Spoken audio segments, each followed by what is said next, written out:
Ecobici y HSBC, la red con más de 22 millones de viajes en 2024 y muy pronto más cerca de ti, presenta Lo que hay que saber. La inseguridad frena inversiones turísticas y restauranteras en Sinaloa. También Estados Unidos y China pausan por 90 días su guerra comercial y olvidan distinguir a candidatos a jueces en las boletas. Es martes 13 de mayo, yo soy Gonzalo Soto y esto es Expansión Daily. Esto es Expansión Daily. Lo que hay que saber. Lo importante del día con los editores de Expansión. Expansión Daily. Lo que hay que saber. Bienvenidos. Bienvenidos y bienvenidas a un episodio más de Expansión Daily. Ya saben, activen las notificaciones de este podcast para que estén muy pero muy bien informados e informadas. Hoy está conmigo Mara Echeverría, reportera de Empresas en Expansión. Muy buenos días, Mara. Buenos días a ti, a los podescuchas. Qué gusto de estar aquí, Gonzalo, y saludarlos. A ver, ayer hablábamos de estrategias de turismo de los estados del norte del país. Y de pronto Mara dijo, hey, espérense, está muy padre esto de que Zacatecas y que Nayarit y que otros estados del norte buscan atraer a turistas, sobre todo canadienses, desencantados con lo que está ocurriendo en Estados Unidos, pero yo tengo otros datos. Y se apareció con esta historia, Mara, te apareciste con esta historia sobre cómo las inversiones turísticas y en restaurantes en esta entidad se han frenado debido a esta escalada de violencia y que pone de relieve mucho de lo que platicábamos ayer, Mara. Así es, la verdad es que es un lugar en donde hay que poner el foco por todo lo que implica en pérdidas, no solo hablemos de económicas, ¿no? O sea, de todo lo que significa en pérdidas humanas y demás, la situación que se está viviendo en Culiacán, que ya se extendió a otras ciudades de Sinaloa, y pues bueno, por ahora un hotel Fiesta Americana de Grupo Posadas, la inversión va más en pausa y pues también por lo menos hay el cierre de 38 restaurantes de 500 que hay en la entidad. A ver, 38 de 500 a lo mejor les pueden parecer pocos, no lo son, cuando vemos realmente ya como proporción de la totalidad de establecimientos de esta índole que hay en la entidad.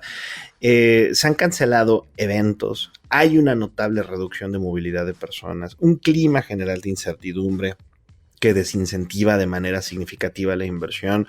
Me parece, Mara, que desde aquel primer culiacanazo, hace ya algunos años, el estado no logra recuperarse. Siguen muchos negocios bajando las cortinas antes del anochecer. Las calles están vacías en un estado y en ciudades como Culiacán y Mazatlán que, tienen una población muy alegre, muy animada y que de pronto pues han tenido que reacostumbrarse o acostumbrarse a una nueva realidad plagada de violencia. Había como dices, desde el primer culiacanazo ya un sentimiento pues muy de percepción de inseguridad alto. Sin embargo, creo que a partir de septiembre, octubre, cuando ocurre el otro culiacanazo, pues la gente es cuando ha tenido que tener toques de queda, vivir en un lugar en el que puedes ir a un centro comercial y no sabes si va a haber un enfrentamiento. Está bastante complicado y pues esto también ya afecta la atracción de nuevo capital y según datos del Consejo para el Desarrollo Económico de Sinaloa, el año pasado la inversión privada en el estado se desplomó cerca de 20% respecto al año anterior. La verdad es que el porcentaje es importante. Totalmente. Y a ver, y siguiendo con los indicadores macroeconómicos, en el cuarto trimestre de 2024 la actividad económica del estado cayó casi 4%, arrastrada por una contracción de 28% en las actividades primarias que son agricultura, pesca, minería y ganadería. En cambio, las actividades terciarias, donde se concentra el turismo y los servicios, sí lograron crecer, pero apenas 0.5%, muy pero muy por debajo del dinamismo mostrado en trimestres anteriores. Mireya Sosa Osuna, secretaria de Turismo del Estado, reconoció el problema, Mara. Esto directamente te lo comentó. Así es, lo comentó ella en un encuentro con varios medios y sí ya ve que si esta percepción de inseguridad es un factor para determinar si la gente visita o no, ya no solo Culiacán, sino todo el estado de Sinaloa, ¿no? Los Mochis, Mazatlán, etcétera. Sí, es un estado de verdad muy rico en tantas cosas. Desafortunadamente, una de ellas también es inseguridad, narcotráfico, violencia. Un estado que se ha estigmatizado mucho, pero que tiene también harto por ofrecer. Pero bueno, vamos rápido a cambiar de tema porque Estados Unidos y China acordaron una pausa de 90 días en su guerra comercial, una noticia que de inmediato tuvo efectos en todos los mercados financieros en el mundo. Los principales indicadores de Wall Street subieron con fuerza, el S&P 500 registró sus niveles más altos desde principios de marzo, muchos consumidores en Estados Unidos, la economía misma estadounidense respira un poco con más tranquilidad debido a esto. Había ya personas que estaban adelantando las compras de Navidad con tal de evitar el golpe arancelario que se esperaba ya. Y bueno, esto apenas tras 2 días de negociaciones en Ginebra entre el secretario del Tesoro Scott Bessent, el representante de comercio Jameson Greer de Estados Unidos y el viceprimer ministro chino He Lifeng. No sé si esto significa que war is over, pero por lo menos a partir del 14 de mayo entrarán estos 90 días de pausa. Y pues bueno, como quedan un poco, sería Patti la mejor para explicar aquí, así que intentaré hacer lo propio, a ver si me sale. Los productos chinos tenían aranceles de 145%, aunque los gravámenes acumulados para ciertos productos alcanzaron hasta 245%. Ahora con esta pausa van a pagar solamente 30%, porque pues Washington no les ha quitado la sobretasa de 20% que estaba antes de abril, ¿no? Antes de que iniciara esta llamada guerra comercial. Del otro lado, los productos estadounidenses que entran a China tenían un arancel de 125% y ahora quedan en 10%. Yo no sé si le llamaría todavía una guerra comercial a esto. Lo que sí sostengo es que se trata de una disrupción absurda de la economía global por parte del presidente estadounidense Donald Trump. Y aquí están viviendo las consecuencias de tener que negociar, tener que sentarse a la mesa con China para intentar buscar un acuerdo que beneficie a ambas partes, aunque no necesariamente se llegará a los fines que pretendía Washington. ¿Por qué? Porque se dieron cuenta pero muy pronto que lo hecho en China era básicamente la columna vertebral del consumo estadounidense, desde juguetes, carreolas, medicamentos, hasta, cualquier cosa que te puedas y te quieras imaginar. No vayamos muy lejos, nos pasa lo mismo aquí.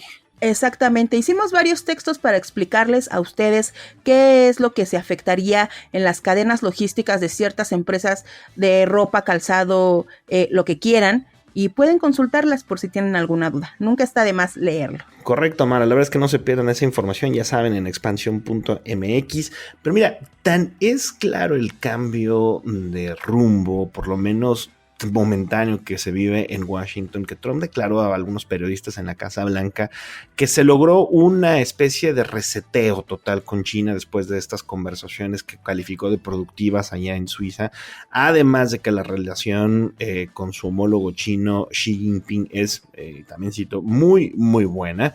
Y bueno, Scott Bessent, como les decía, el secretario del Tesoro estadounidense, declaró que quieren una relación comercial más equilibrada, reconoció que las barreras aduaneras introducidas en los últimos meses han establecido de facto un embargo al comercio entre Estados Unidos. Pues sí, señores, pero pues insisto, provocado por la propia política de Washington. Y también hay una cosa muy interesante, y es que muchos especialistas veían que las medidas implementadas por Trump en el largo plazo beneficiaban mucho más a China, porque tenía mayor capacidad de resistir, una capacidad de resiliencia a su gente para aguantar estos embates inflacionarios. Tenemos un video que explica muy interesante esto, si China puede ganar la guerra comercial. Está en YouTube, vayan a verlo, está en nuestro canal de expansión en las plataformas. Les vamos a dejar la liga en la descripción de este episodio para que vayan, lo chequen. Y bueno, muy interesante sin duda lo que está sucediendo en lo que ya yo diría es la guerrilla comercial. Pues ya una tregua, sacaron las banderas blancas, veremos hacia dónde avanza porque todavía queda trabajo por hacer para tener un acuerdo formal y pues que la relación comercial entre ambos países no esté más deteriorada de lo que estuvo por toda esta ida y venida de aranceles. Y bueno, nuestra querida sección, la elección judicial, no tiene ningún sentido. Resulta, Mara, que olvidaron, así, tal cual, distinguir en las boletas a los candidatos a jueces de extinción. Pongo rápido un poco de contexto. El 1 de junio, ya saben, es la elección judicial y, entre otras cosas, se elegirá a jueces federales mercantiles especializados en extinción de dominio. Si no saben lo que esto significa, no se preocupen, para eso estamos aquí también. Son una especie de figura clave o son una figura clave en el combate al crimen organizado. Su función principal es decidir sobre la pérdida de propiedades adquiridas de forma ilícita o que fueron empleadas para actividades delictivas. Sí, eso nos puso a elegir el gobierno federal con esta reforma. El problema es que, a pesar de su relevancia, que como ya les dije es muchísima, estos jueces aparecerán en las papeletas como mercantiles nada más y solo podrán ser elegidos por las personas que voten en ciertas alcaldías de la Ciudad de México, quienes además votarán por ese cargo sin saberlo. Sin saberlo porque, como ya bien dijiste, solo se menciona que son candidatos a jueces de distrito en materia mercantil y no se especifica que son de extinción de dominio. Ahora, lo que dices es que solamente se van a elegir en algunos distritos en la Ciudad de México debido a la concentración de juzgados especializados que están en la capital y en el marco geográfico aprobado por el INE. Los electores de ciertas alcaldías de la Ciudad de México elegirán a 21 de los juzgadores federales que llevarán asuntos relevantes y pues tienen esta jurisdicción nacional. Traducción. Unas cuantas personas, solamente unos cuantos, van a elegir estas posiciones técnicamente clave en materia de seguridad nacional, que tienen además un impacto en todo el país, serán electas por un puñadito de personas en la Ciudad de México. Ahora, va otra pausa para explicar qué es la extinción de dominio y es, bueno, una figura constitucional que consiste en la pérdida de derechos de una persona sobre los bienes que son producto o instrumento de hechos ilícitos como la delincuencia organizada, la trata de personas, el narcotráfico. Y bueno, esta labor necesita de juzgadores con una alta especialización en derecho mercantil, extinción de dominio desde luego, y derecho penal.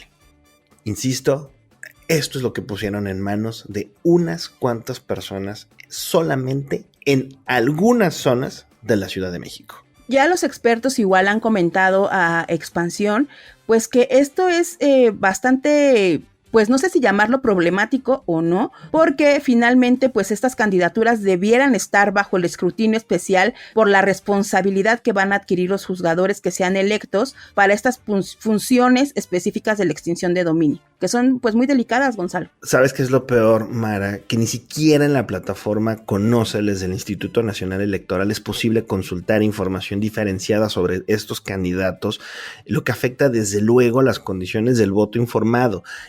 Creemos que hay muchas personas quienes están enteradas de que el 1 de junio habrá una elección para el Poder Judicial, creen que van a asistir a las urnas en una elección normal. Esto es lo más lejos de lo que conocemos en materia electoral, Mara. La verdad es que está muy difícil y solamente este tipo de jueces serán electos en 4 de los 50 distritos judiciales del país. 4 de 60. Corrijo, es pues mínimo, la verdad, ¿no? Son los distritos marcados como 1, 3, 5 y 8, todos como ya dijimos en la Ciudad de México, así que pues van a ser cerca de 3 millones de ciudadanos de un total de 100 millones de electores los que elijan a estos jueces. Y bueno, Mara, también en temas importantes sobre nuestros derechos, resulta que la soberanía biométrica está en peligro. Este derecho de los individuos y de los estados a decidir cómo recaban, almacenan y usan los datos de las personas está en juego. Y aunque no hayan escuchado podescuchas antes de este concepto, es vital ahora mismo, ya que cada vez aumentan más los riesgos de filtraciones, vigilancia y discriminación tecnológica. y bueno, hay un mercado biométrico global que no muestra señales de desaceleración, así que es un debate que seguramente crecerá en las próximas semanas y meses.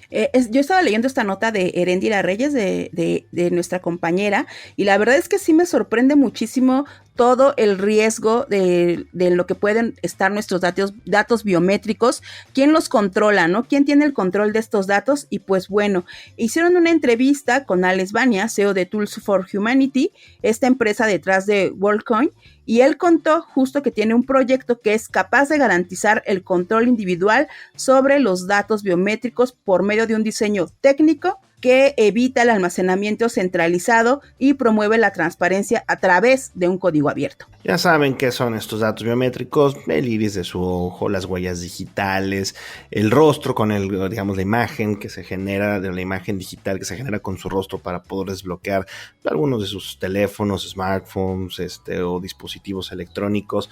Todo eso se almacena en algunos centros de datos que corren peligro de tener filtraciones, corren peligro, ¿verdad?, de tener algún mal uso por parte también de tecnologías para entrenar, por ejemplo, la inteligencia artificial en línea. Bueno, India, por ejemplo, es el caso más emblemático a escala mundial. Tiene un sistema llamado ASDAR con más de 1,000 millones de registros que le permiten al gobierno combatir fraudes y ampliar servicios sociales, pero que también ha enfrentado, obviamente, escándalos por filtraciones de datos que expusieron a más de 200 millones de personas. Es verdad que cuando hablamos de India hablamos de volúmenes que aquí en México solamente nos imaginamos, ¿verdad? Estamos hablando de más del total de la población de nuestro país, pero es gigantesco el riesgo que existe cuando está tan centralizado y sobre todo tan poco protegido mucha de nuestra información. Está de pensarse, aquí en América Latina sí se ha avanzado en la adopción de tecnologías biométricas y, como ya comentabas, en bancos, en telefonía móvil y demás que lo usamos, pero pues justo los expertos hacen hincapié en que hace falta pues una regulación para evitar riesgos y también desigualdad tecnológica, ¿no? Que a final de cuentas pues también hay una débil cultura de protección de datos que también amplifican estos riesgos de exclusión. Una cosa triste es que nuestro país es precisamente muestra de esto último que mencionas, Mara: las reformas a la Ley General de Población y la Ley General en materia de desaparición forzada proponen integrar datos biométricos a la CURP y al Registro Nacional de Población, pero según la organización R3D por los Derechos Digitales o Red por los Derechos Digitales, esto representa graves riesgos para la privacidad, seguridad y derechos humanos de los mexicanos. Sorpresa de nadie es que de pronto uno encuentre, ¿verdad?, en algunos lugares poco lícitos de nuestra ciudad las bases de datos de cientos o miles de personas. Esa también es uno de los riesgos que asumimos en esta era tan digitalizada. Pero bueno, no nos vayamos. Y que ya ha pasado. Y que ha sucedido además muchas veces, mi querida Mara. Pero bueno, no nos quedemos con esta nota, mejor vámonos con la celebración de las supertuzas. Aunque a veces parezca, no todo está perdido. Y finalmente sucedió, Mara, después de tener el mote de las eternas subcampeonas, las Tuzas del Pachuca lograron levantar su primer título de liga. Fueron las primeras finalistas en la historia de nuestra competición femenina de fútbol.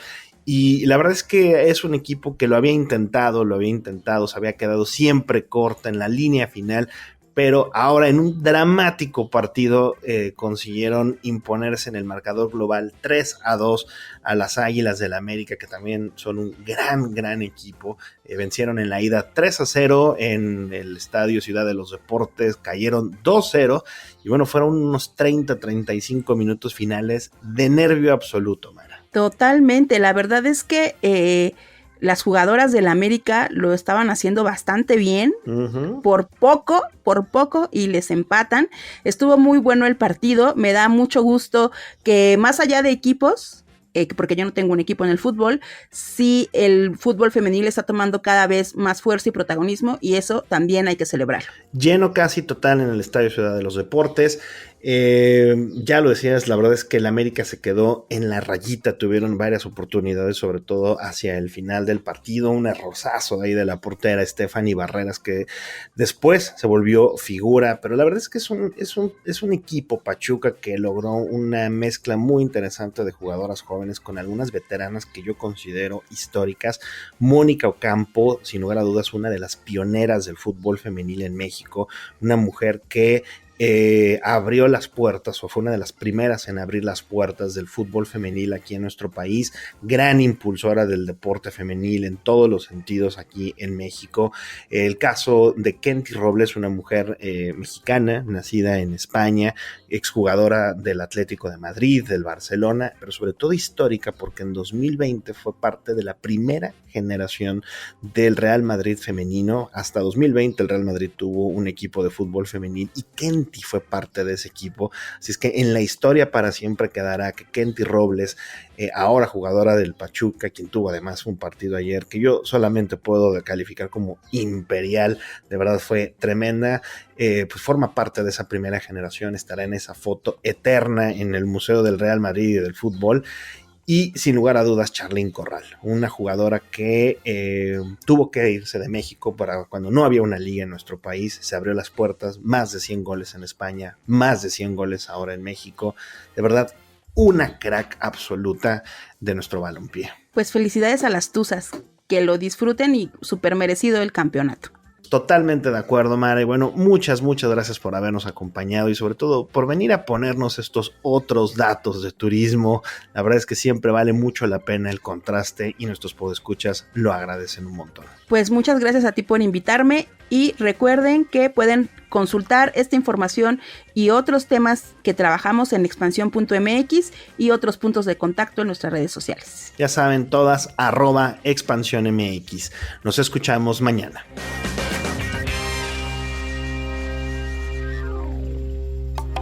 Expansión Daily. Escucha un nuevo episodio lunes a viernes a partir de las 6 de la mañana. Expansión Daily es un podcast de Expansión. Este episodio llega a ti gracias a rss.com, el podcasting hecho simple. Ecobici y HSBC, la red con más de 22 millones de viajes en 2024 y muy pronto más cerca de ti, presentó.